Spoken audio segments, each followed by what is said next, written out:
नमस्कार दोस्तों। धर्म ग्रंथों के अनुसार भगवान श्री कृष्ण द्वारा बैकुंठ लौट जाने के बाद कलयुग की शुरुआत हुई।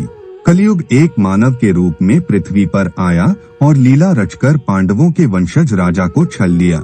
धर्म से बंधे राजा ने सब जानते हुए भी कलयुग को शरण दी और कुछ ही देर में कलयुग ने अपना असली रंग दिखा दिया।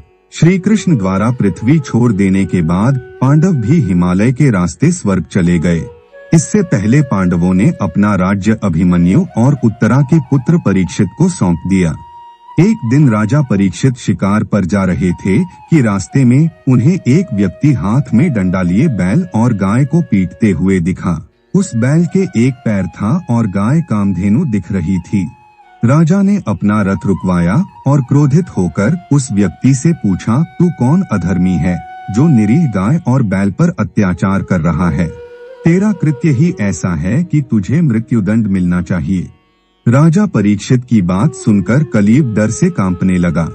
इस पर राजा ने बैल से पूछा, हे देव, आपके 3 पैर कहाँ हैं? आप बैल हैं या कोई देवता है?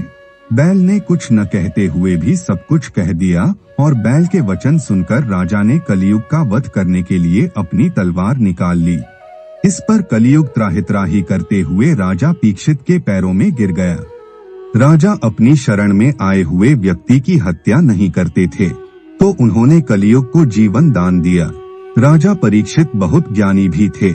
वह चंद शब्दों से बैल के रूप में धर्म और गाय के रूप में धरती माँ को पहचान गए थे।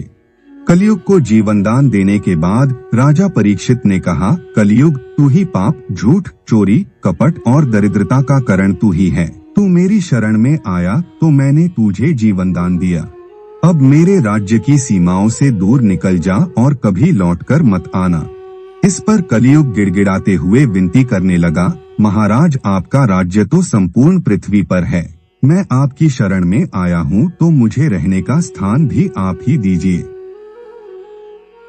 कलयुग की विनती स्वीकार करते हुए राजा परीक्षित ने उसे रहने के लिए जुआ, मदिरा, परस्त्रीगमन और हिंसा जैसी 4 जगह दे दी।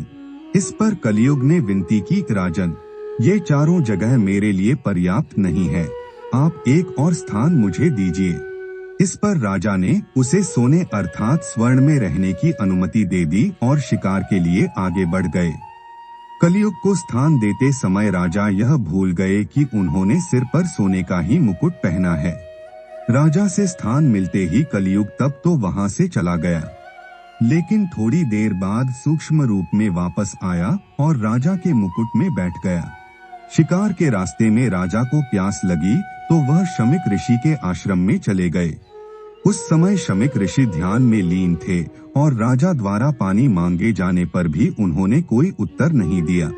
इस पर राजा के मुकुट में बैठे कलयुग ने अपना असर दिखाया और राजा के मन में ऋषि को मृत्युदंड देने का विचार आया, किंतु अच्छे संस्कारों के कारण उन्होंने ऐसा करने से खुद को रोक लिया। लेकिन कलयुग के बुरे प्रभाव के कारण उनकी मति भ्रष्ट हो गई और उन्होंने एक मरा हुआ सांप शमिक ऋषि के गले में डाल दिया। पृथ्वी के किसी मनुष्य पर कलयुग का यह पहला प्रभाव था और उसने सबसे संस्कारी राजा को ही अपना शिकार बनाया। जब शमिक ऋषि के पुत्र श्रृंगी स्नान करके लौटे तो उन्होंने देखा कि उनके पिता समाधि में बैठे हैं और उनके गले में मरा हुआ सांप पड़ा है। यह देखकर वह बहुत क्रोधित हुए और पता करने पर उन्हें एक राजा द्वारा यह कृत्य करने के बारे में पता चला। इस पर उन्होंने शाप दिया कि अगले 7 दिनों के अंदर राजा की मृत्यु तक्षक नाग के डसने से होगी। जब शमिक ऋषि का ध्यान पूरा हुआ और उन्हें इस बारे में पता चला तब उन्होंने राजा के पास सूचना भिजवा दी ताकि वह पूरी सतर्कता बरतें। इस पर राजा ने अपने आप को मृत्यु के लिए पूरी तरह तैयार कर लिया और अपने बेटे जन्मेजय का राजतिलक कर उन्हें राज्य सौंप दिया। फिर 7वें दिन तक्षक के काटने से राजा की मृत्यु हो गई। जब जन्मेजय को पिता की मृत्यु का कारण पता चला तो उन्होंने सभी सांपों को मारने के लिए सर्पसत्र यज्ञ किया। इस पर सभी सांप आकर हवन कुंड में गिरने लगे।